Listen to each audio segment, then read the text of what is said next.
Okay, good afternoon. Nandito tayo sa maisan ng kapatid ko. Ayan, nag-harvest sila. Lahat ng mga sako na yan, yan yung laman ng mais na na-harvest nila.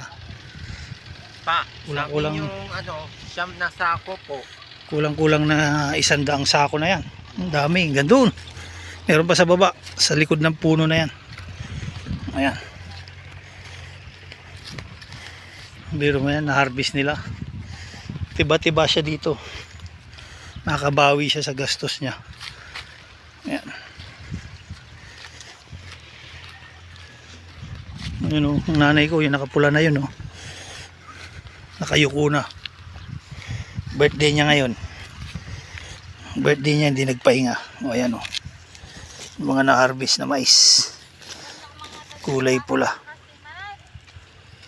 Pa, siyam na ang kuha kong sako pa. O, napuno mo yung sako. Singilin mo si Uncle Muguryo, magkano isang sako? Para may pang merienda ka, oh. Wala namang naukisa. Oh, wala ka na ba nabalatan eh.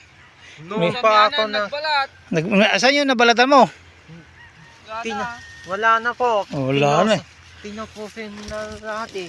Tingnan mo, maganda yung mais ngayon, oh. Di ba ka, iso te agpungtil. Iso na nakatugaw lang ako ko case. Di mo iso pungtil ko ma. Baliktad man. Po. Sabi mo, bilisan. Ayan, oh. Oras ay. Ayan yung isa kong kapatid. Nagtatabas ng mais din. Ayun, ang papa ko, nandun sa dulo. Oh, ayan, puro magkakapatid, mag-ama. Lakay, ang nanay ko, birthday niya ngayon. Tingnan mo, oh.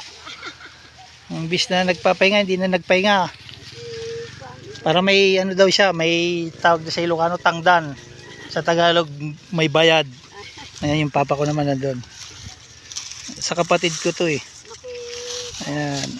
Malawak to. Hanggang doon sa kalsada na yon. Kalsada pagitan. Hanggang doon sa may puno na akasya na yan. Tapos hanggang dyan sa baba. Ayun pa yung mga nagpipitas doon hanggang doon. Marami hanggang dyan sa baba. Ayan. Hawakan mo. Papakita natin kung paano magbalat ang mais.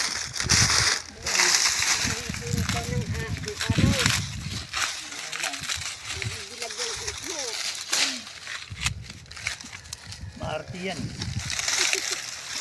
Bitin na nga. Yan ang trabaho dito. 3 months bago ka maka-harvest. Sa timba! Huwag dyan!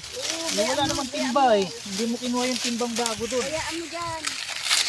Ano ko naman si Papa. Maling-mali na naman yung tiyan na naman inalagay. Eh wala kang lagayan eh. Hayaan mo, pupunutin natin. Lalagyan natin yung pagkakaw. Okay.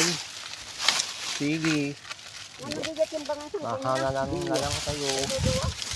Lupa kami lang rin daw. Napagnasindayan na.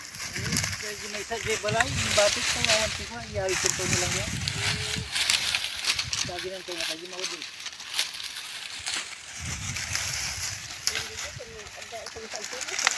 Ang pantalong ko. May batalon na po ako na ano. Ray.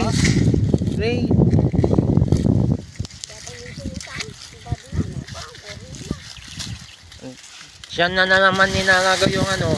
May isang may lupa. Kuha ka ng sako, lagay mo sa sako. Yan na, dapat sa likod yun. Tama na yan, ako na. Puno na eh, pinuno mo na eh. O yan o. Doon kayo. Yung dati mo, jay. Yan, kapatid ko yun, pamangking ko. Kapatid ko yun nandun sa dulo. Papa ko naman yun nandun. Punta natin mamaya. Yan lakay. Alis muna ako at magluluto ako. Bibidyo ko lang muna sila. Ayan, ang dami. Punong-puno na yung mga sako. Yan, gando pa sa baba. Bimig yan yung sakong malaki. Punong-puno. Ano. Paikot. Ayan, nandun yung papa ko yun. Nakapayong na green. Puro kapatid ko, nanay ko, pamangking ko. Ayun lang ang pasilduhan yun nandun. Walang gustong tumulong kasi akala nila malilit yung laman. Pero hindi, yung lalaki. Kaya tiba-tiba yung kapatid ko rito, paldo. Kuya Lakay, God bless.